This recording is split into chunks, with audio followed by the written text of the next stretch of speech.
If you guys have ever wondered about a specific part on the GR86, well, today is your lucky day because we're going through every single modification that I have currently installed on my car. Let's get started.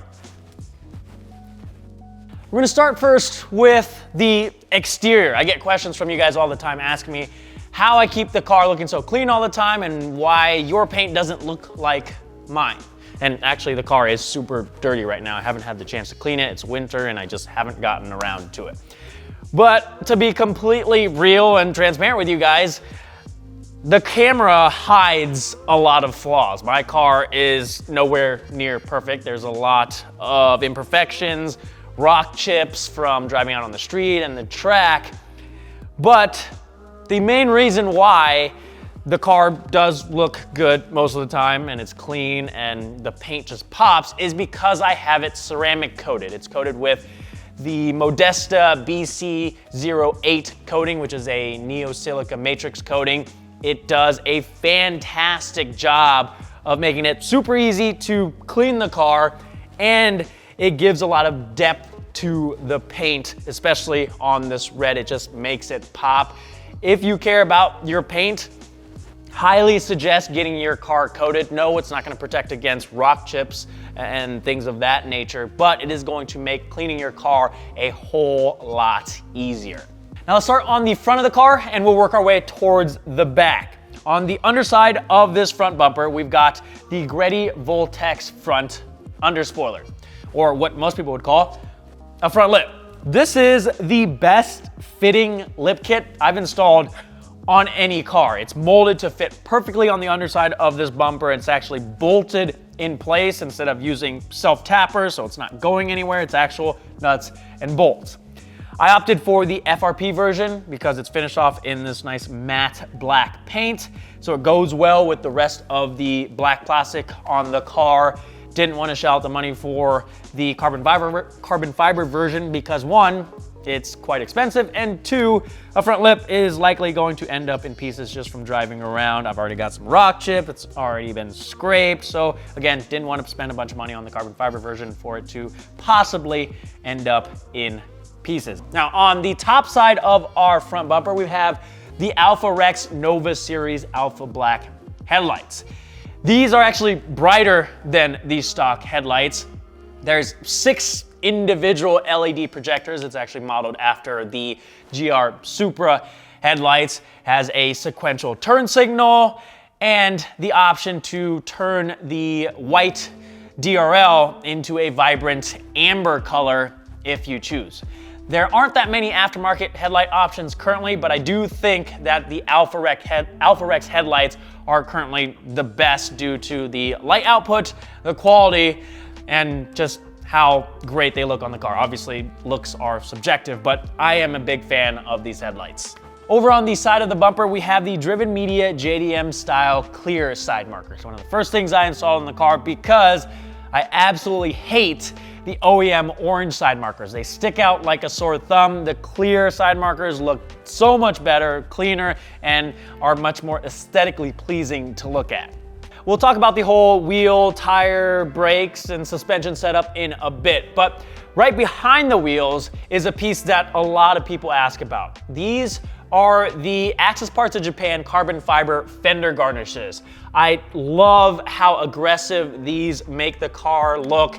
It opens up that area right behind the wheel so you can see more of that tire. And people do wonder if I have to worry about rocks getting flung up and destroying the side of the car, but honestly, it has not been a big problem. I would suggest getting the piece itself PPF'd because it's right behind the tire and that's gonna be taking the brunt of any debris that gets flung up. I have a few chips here and there, but the side of the car is still very much in great shape. And you can have this piece just be full carbon, full exposed carbon, that's how it comes. But if you want, you can email them and have them paint match the top portion like I have, or paint the whole thing if you really want. Also installed on the side of the car are the Driven Media wide angle mirrors. These mirrors make a world of a difference in terms of visibility. They give you an increase in field of view of up to 40%. Let me show you guys sort of side-by-side comparison off of the car. I've got the stock mirror here and a wide angle mirror here. So what I'm gonna do is grab the mirror, hold it out as far as I can, and keep the camera right in front of my face. So take a look at how much of me that you're able to see and how much of the GR Corolla in the background that you can see. So I'm gonna do the same thing with the wide angle mirror.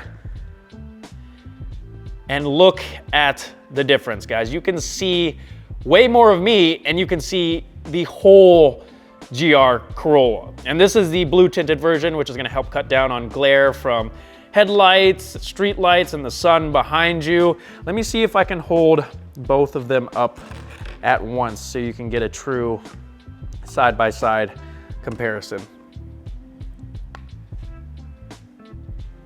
So let me see if I can angle there. Look at that. Look at the difference in field of view. It's a crazy difference.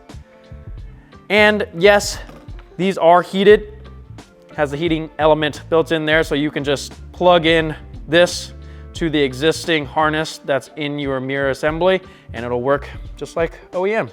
And also, you can get a clear tinted version if you don't like the blue tint here. Down on the sides of the car are the Greddy Voltex side skirts. The way they flow into this gap in front of the rear wheels is what I like about them the most. It just fills in this space really well, and it looks like it's supposed to be there, like it is an OEM part. Again, the fitment is phenomenal. Let me show you something on the underside here. The side skirts actually come with this metal bracket here that locks it down to the pinch weld. That is the level of detail they've gone through to ensure that these are secure and not going anywhere. I love it.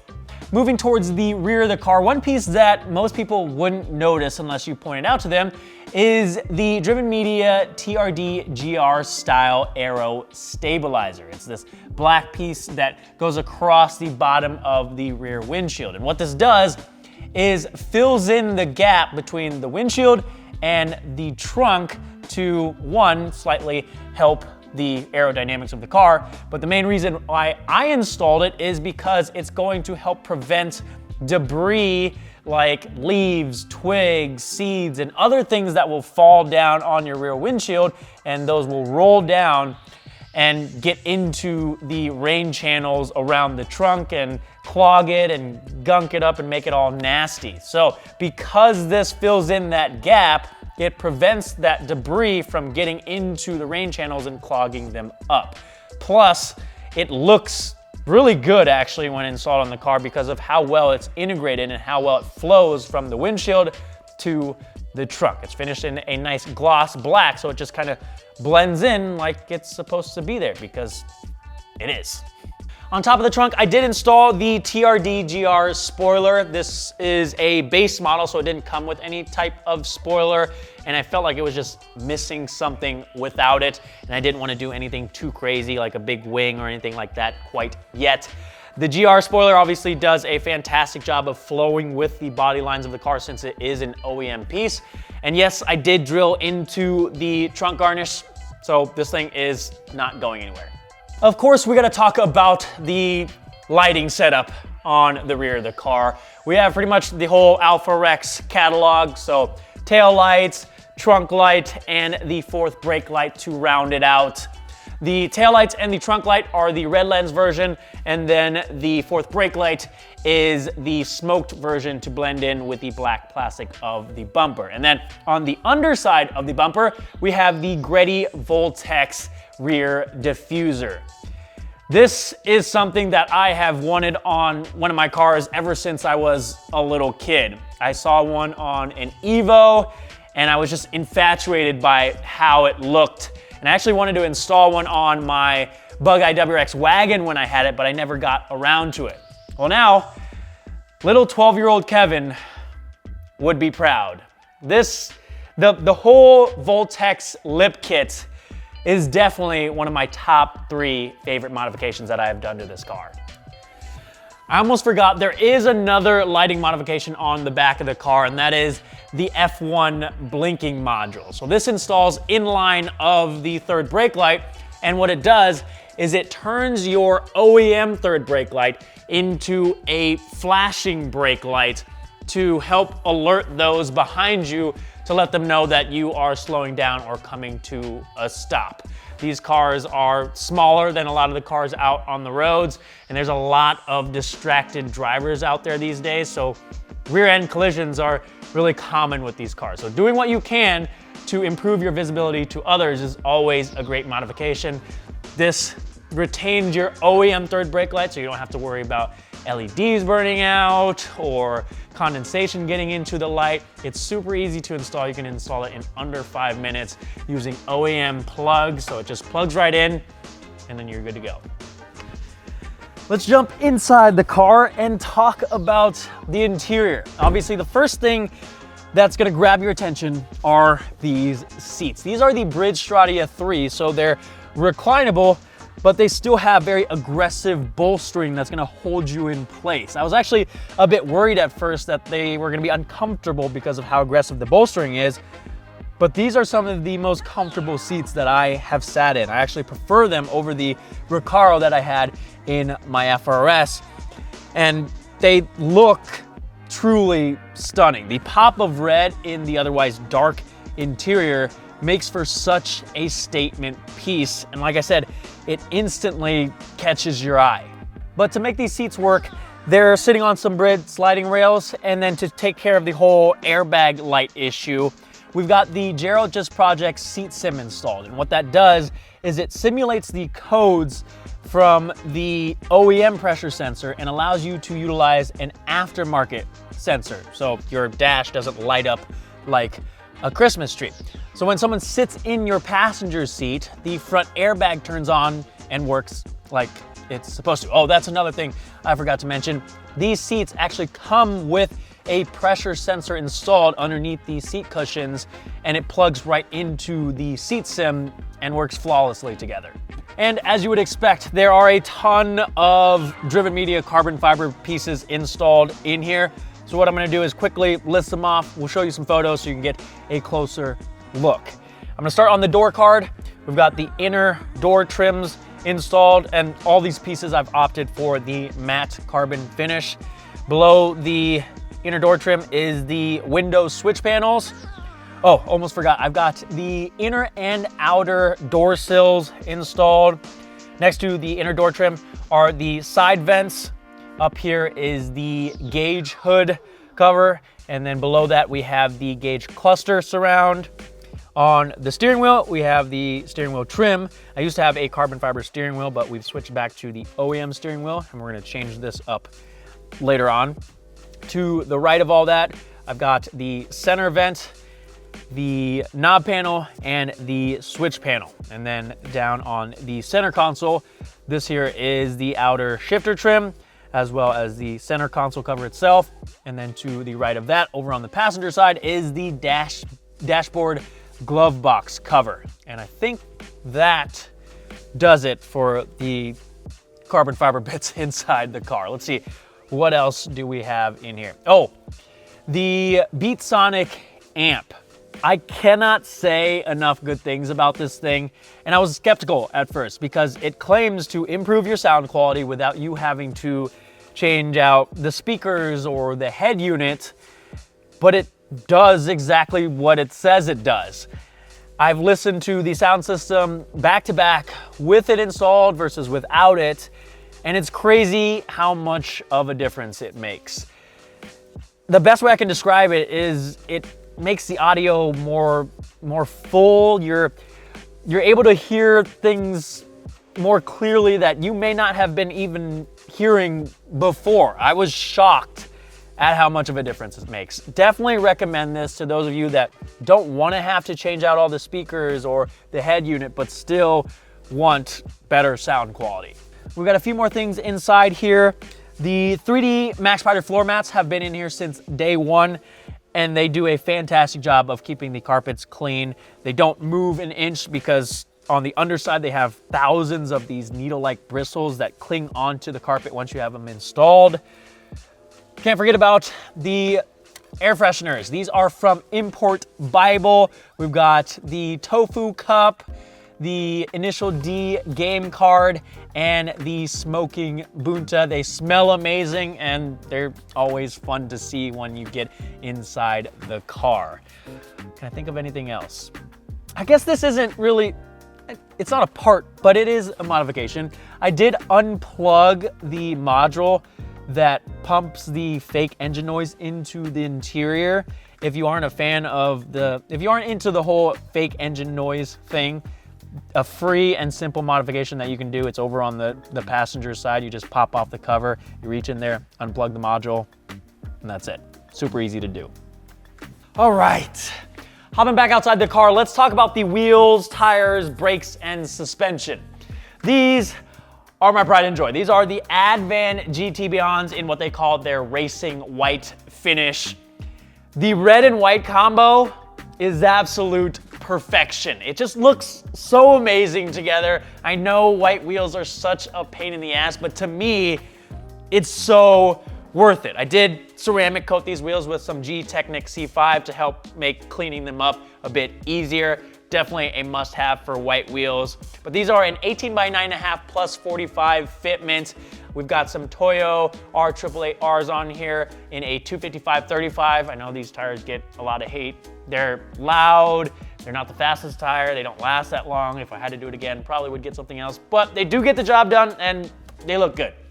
We did swap out the studs for some ARP extended wheel studs because the OEM Subaru studs tend to seize and break. Obviously don't want to have to deal with that, so swap those out. And then we have some Muteki SR48R lug nuts holding everything together. Behind the Advan GTs, we have the Tom's Big Brake Kit. If you have not heard of Tom's before, it's a company out of Japan. No, it's not just some guy named Tom over there. It actually stands for Tachi Oira Motorsports, which is the last names of the two founders. And they've been in the racing performance industry for decades. So not only does this kit look fantastic, it also performs as well. It's a beautifully crafted kit. Does this car need a big brake kit? No, but you gotta admit, it does look damn good behind the Advan GTs. As far as suspension goes, we are running the Koni GTS coilovers. These are a great dual purpose setup. They basically give you everything you need. So you've got the camber plates, you have ride height adjustment, you have damping adjustment. They're comfortable out on the street and very well-mannered out on the track. I was very impressed with how well these were able to absorb the curbs when you're aggressively attacking the apex of a turn. They make the car super predictable and are just a pleasure to drive on. People ask me about my wheel fitment a lot. And the reason why I'm able to run an aggressive 18 by 9.5 with a 255 tire without having to trim anything is because I have all aftermarket adjustable control arms. All my control arms are from Cusco. I've got the front adjustable lower control arms installed, the rear lower control arm, as well as the rear upper control arm and the tow arm and trailing arm. And all this stuff allows me to fine tune the alignment, and especially in the rear, tuck the wheel in a bit so that it is not rubbing on that tab that a lot of people are having to trim. A lot of work to get it all tuned and adjusted, but for me, definitely worth it. I also have the Cusco front and rear strut tower bars, but those are purely aesthetic more than functional. You're not really gonna feel the difference out on the street, but they do look good. And I actually trimmed my trunk mat to make it a pretty seamless install in the rear. I think it looks really good. That does it for the suspension, wheels, and brakes. So let's talk about the things inside the engine bay and the exhaust components. I did swap out the radiator on this car, so it's running a Jackson Racing dual radiator / oil cooler. These engines are very well known for having high oil temps, so having some sort of oil cooler, especially if you track your car or drive it hard for extended periods of time, is usually a good idea. We also have the Verus Engineering air oil separator to keep the intake system free and clear of blow-by, again, to just keep the engine as healthy as possible. There is a GR86 Projects Flex Fuel Kit on here, and the car is tuned by Graham over at Boosted Performance Tuning, so it's currently running on E85. And then we have a bunch of engine bay dress-up stuff in here. So the Verus Engineering engine bay caps to black out all those ugly yellow caps. They no longer stick out like a sore thumb. We have the Compressive tuning, carbon fiber engine cover, along with the driven media pulley covers and radiator shroud. I am running the stock intake right now. I've ran a lot of different aftermarket intakes. I actually have a new intake coming on the way that I'm excited to show you guys, and that one is likely gonna be staying on the car. So be on the lookout for that. What else do we have out here? Dressup Bolts Kit. So a lot of the nuts and bolts in the engine bay have been swapped out for titanium bolts that are actually black. So that cleans up a lot of the look. And I think the last thing in here is the driven media hood struts. A lot of people tell me that the hood prop is there because of weight savings, but the struts do not weigh that much, so I don't get it. This is so much more convenient to be able to just open up your hood and have it open up and not have to worry about a hood prop being in the way when you're working on things in this area. It's a no-brainer. As far as the exhaust goes, I actually have the stock header, overpipe, and front pipe currently installed. I used to have an aftermarket setup there, but it was way too loud with the exhaust I had on there, so I had to revert back to the stock setup, and we've paired it with the X-Force valved catback. This is the 2.5-inch version. They also have a 3-inch version, but the cool thing about this exhaust is that it has a valve that allows you to control how loud the exhaust is. So let's say you wake up early in the morning, you gotta go to work, you close the valve, start the car, that way you don't have to worry about angry neighbors. And when you go out for a spirited drive, you can just open up that valve so you can hear more of that exhaust tone, and you have the best of both worlds. It's super convenient.